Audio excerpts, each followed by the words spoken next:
Okay, part 2 of the color wheel. I know I dug in some stuff, and as normal, if you've been watching me, I generally tend to go on a tangent and get off topic sometimes.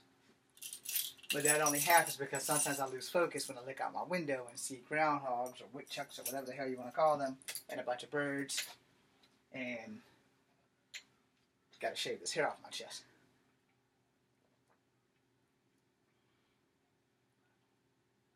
And tea will always be the juice of champions.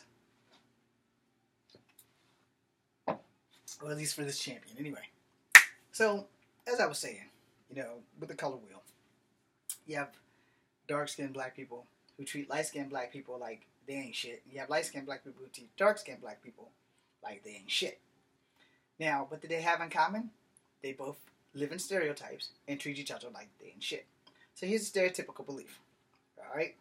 If you are light-skinned, the stereotypical belief by dark-skinned people are, especially if they don't know their family history or their family tree or have not got in touch with ancestors, DNA, 23andMe, and whatever the hell the other 7 of those things are, don't know that their whole ancestry bloodline. Alright? I'm going to find mine so that it won't just be a stereotypical shit that I've been told, because we have more Native American in us than we do of white. But I do know we have a shitload of black and Native American in us. Now, I try to be positive for all sides of my ethnicity until one side or the other does something incredibly stupid. When somebody black does something stupid, I'm going to be Native American that day. When somebody Native American does something that's stupid and it actually makes the news, then I'm going to be black. And no matter what a white person do, I'll never be white. So that's just not even an option. It's a thought, but it's not an option. My skin tone pretty much prevents that. Anyway, that being said, a lot of the dark-skinned black people think that light-skinned black people think that we're entitled to shit because we have more white blood in our DNA than they do.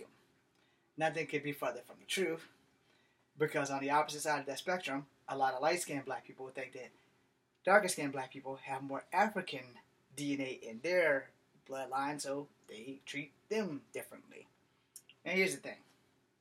Unless you get one of those things done, or your family has kept track of their history and their genetic makeup and whatever, nobody really knows what anybody really has in them. Sometimes you're just fucking blessed. Let me explain that. When I was in kindergarten, until the 5th grade, I never knew I was part Native American, or white even. I only thought that I was black, and that I got blessed, because my hair is naturally curly.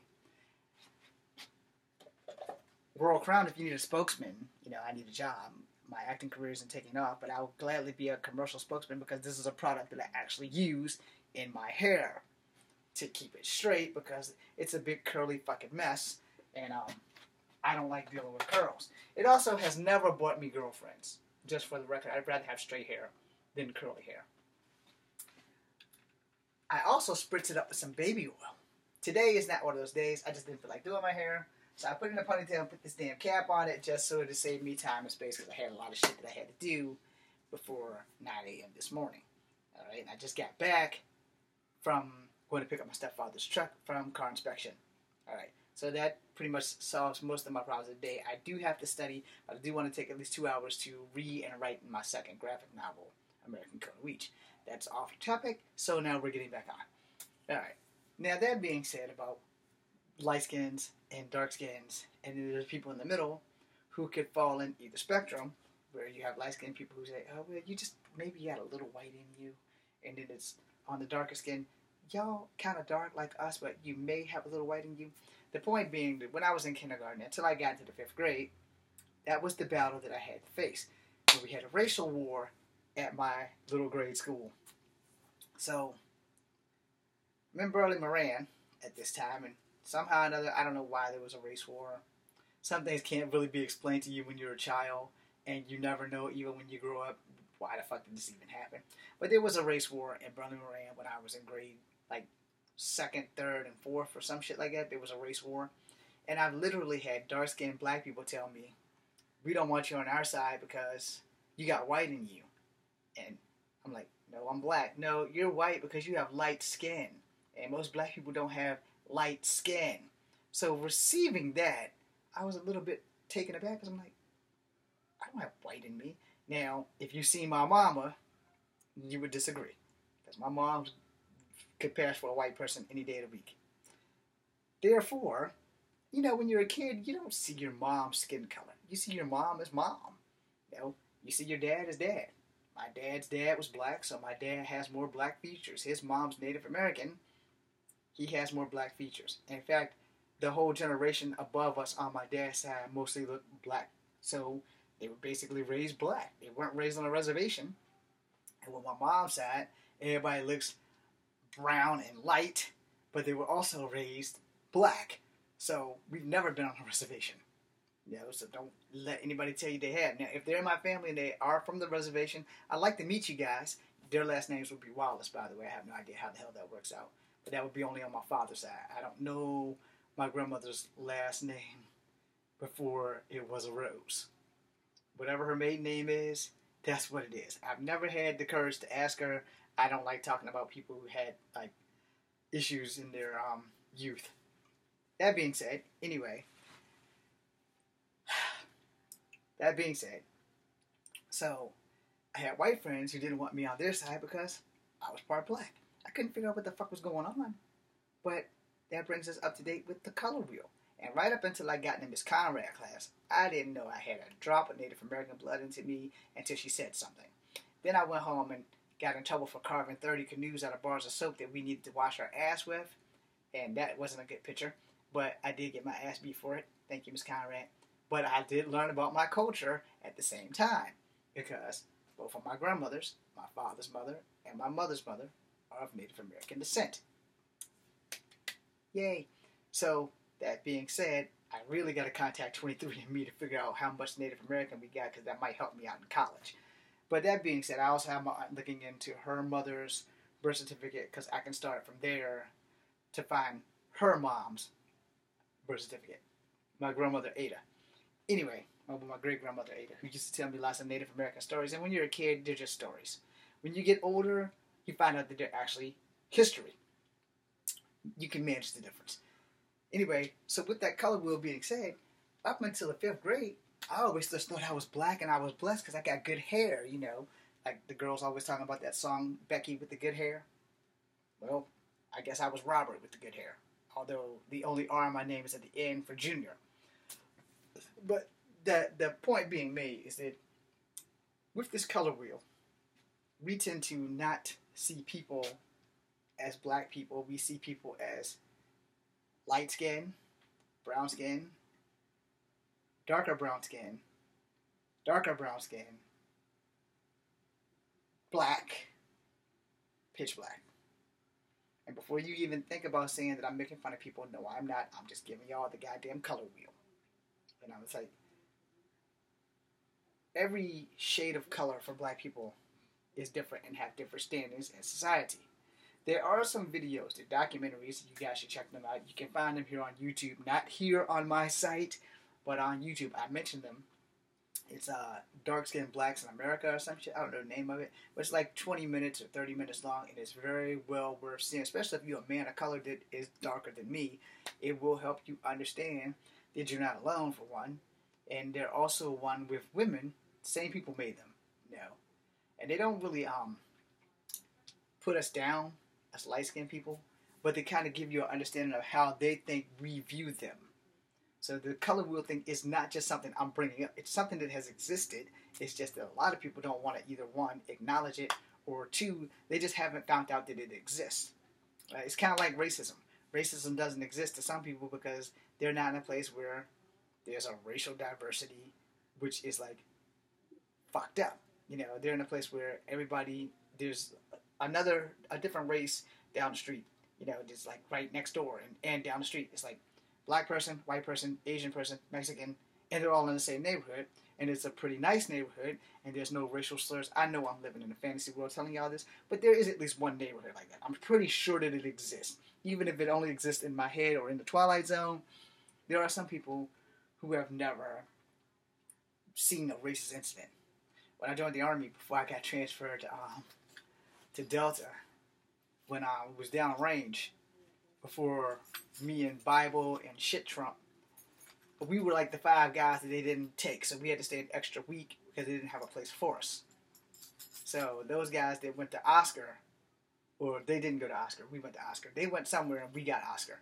But anyway, when those guys left us, one of the guys I knew, he was like from Iowa or somewhere, and he had an MP3 player, which I love the guy. He was like probably the most innocent person I ever met in my life. He didn't know that people stole shit because where he came from, there was no crime rate. He was like basically living in paradise, but he was like somewhere either in Iowa, Idaho. He was somewhere where there are different ethnicities, but there's like no thieving in his town. But somebody had stolen his MP3 player, and he reported it. And they take all that stuff from you supposedly when you get to the army in the first place. But somehow they didn't take his MP3 player, and the shit got stolen. Now it's hard to steal something when you're all living in the same damn bunks area, and people are going through your shit. We got drill sergeants tearing all our shit up looking for this dude's MP3 player. So like, okay, well, they took everything from me. They took my books. I got a Fantastic Four book that I'll never get to read. I got an X-Men book that I'll never get to read. They took my key thingies and broke all the things off my fingernail clippers. They took everything that wasn't military issued and made me mail it home the first night we got there. So I don't know how this guy slipped an MP3 player past them, but he got to keep it, and the shit got stolen. Again, why did I bring this up for the color wheel? Because there are places, if you can believe it or not, there are heavens on earth where there are just people who don't have exposure to the word nigger or the word honky or half-breed or gook or spick or anything like that. And this guy clearly came from there because he's never had nothing stolen a day in his life. He was a big country boy, too. I mean, he was like 6'3", every bit of 300 pounds. And he's a good guy. But, he never had anything stolen. So wherever he's from, either people don't live close enough to steal from him, or the area and wherever he came from in America is just so fucking peaceful and awesome. Because to see a big guy like that be brought to tears over his shit getting stolen kind of fucks with you a little bit. Right here in the heartstrings. Anyway, for the color wheel, the light-skinned blacks and the dark-skinned blacks and the people in the middle, we all have these inbred wars going on amongst us. And like I said, the dark-skinned blacks assume that we, the light-skinned blacks, I fall in the middle. Okay, I really do fall in the light-skinned blacks. That we think that we're entitled because we're closer related to white people. I was once told this, so hopefully I won't offend anybody who is Asian, like full-on Asian with this, because I was told this by an Asian.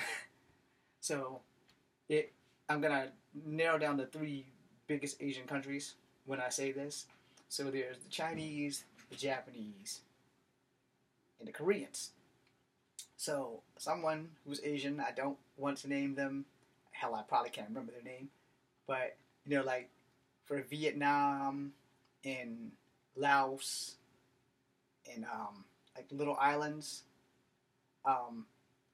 according to what they say, the Japanese are basically the white people of Asia, and then you have to deal with the Chinese and the Koreans, north and south, and then you go into the lower countries like Vietnam, north and south, and then you have to deal with Cambodia and Laos and shit like that, and then if you go further east over, where you have to deal with the Indians with the dots, who are also Asians, and Afghanis and Pakistanis and all that. But apparently, the white men of Asia are the Japanese. I did not say that personally. I was told that. Alright? So maybe they do have a color wheel too. But this color wheel theme is mostly about black people. Now, I brought that up for a reason because, like I said, a lot of dark-skinned people think that a lot of light-skinned people think that they're entitled because they're closer to white. Those would probably fall into the people who look more like my mom or the mulatto people, because mulattoes can basically look like white people with tans, where I'm just fucked up. I got a farmer's tan.